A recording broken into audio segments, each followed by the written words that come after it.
एक छोटे से गांव में लोभी राम नाम का एक बहुत अमीर सेठ रहता था। उसकी गांव में एक बड़ी किराने की दुकान थी, जहां रोज बहुत से लोग सामान खरीदने आते थे।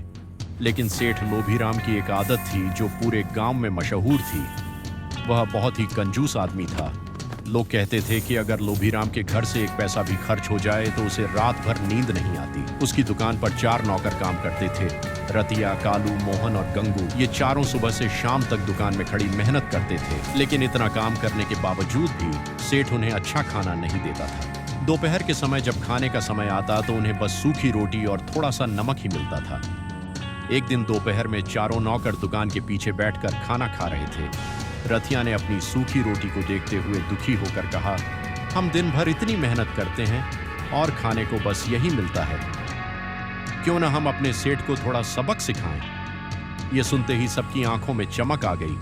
तभी रतिया के दिमाग में एक शरारती योजना आई। वह धीरे से बोला, अगर हम सेठ को उसी के घर का खाना खिला दें और उसे पता भी न चले तो। यह सुनकर सभी नौकर हंस पड़े। उन्हें यह योजना बहुत मजेदार लगी। अगले ही दिन सुबह सुबह योजना के अनुसार रतिया सेठ के घर पहुंच गया। दरवाजा सेठानी ने खोला। नमस्ते। रतिया ने हाथ जोड़कर कहा, मालकिन, आज आपके मायके से कुछ लोग दुकान पर आए हैं। ये सुनते ही सेठानी का चेहरा खुशी से खिल उठा। वह बोली, अरे सच में, मेरे मायके से कौन आया है? रतिया बोला, मालिक ने कहा है कि आज सब लोग दुकान पर ही खाना खाएंगे, इसलिए 4-5 लोगों का अच्छा सा भोजन बनाकर मुझे दे दीजिए। वह तुरंत रसोई में चली गई और तरह तरह के स्वादिष्ट पकवान बनाने लगी। कुछ ही देर में रसोई में पूरी, कचौरी, सब्जी, दाल और खीर बनने लगी।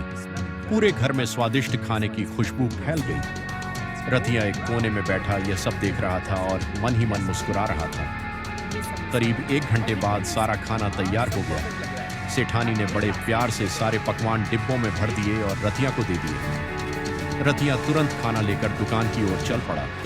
दुकान पर बाकी नौकर पहले से उसका इंतजार कर रहे थे। जैसे ही उन्होंने खाना देखा उनकी आंखें चमक उठीं।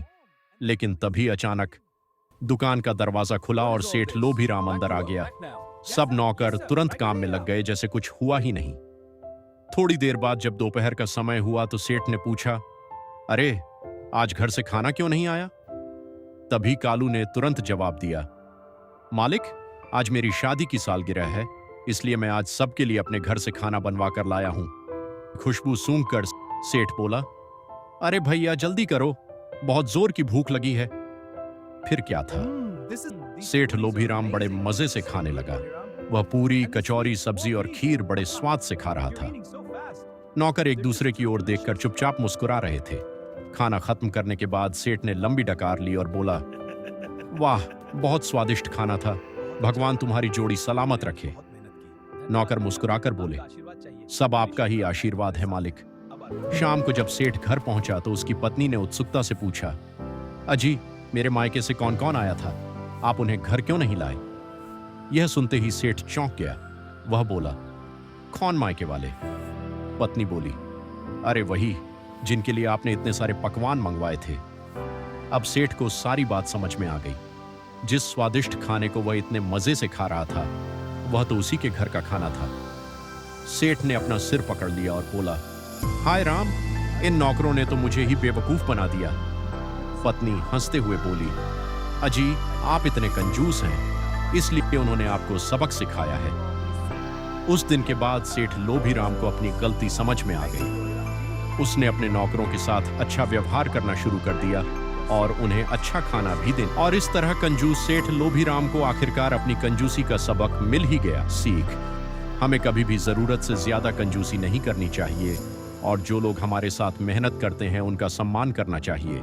अगर आपको यह कहानी अच्छी लगी हो तो वीडियो को लाइक करें और ऐसी ही प्यारी प्यारी कहानियां देखने के लिए हमारे चैनल को सब्सक्राइब करें।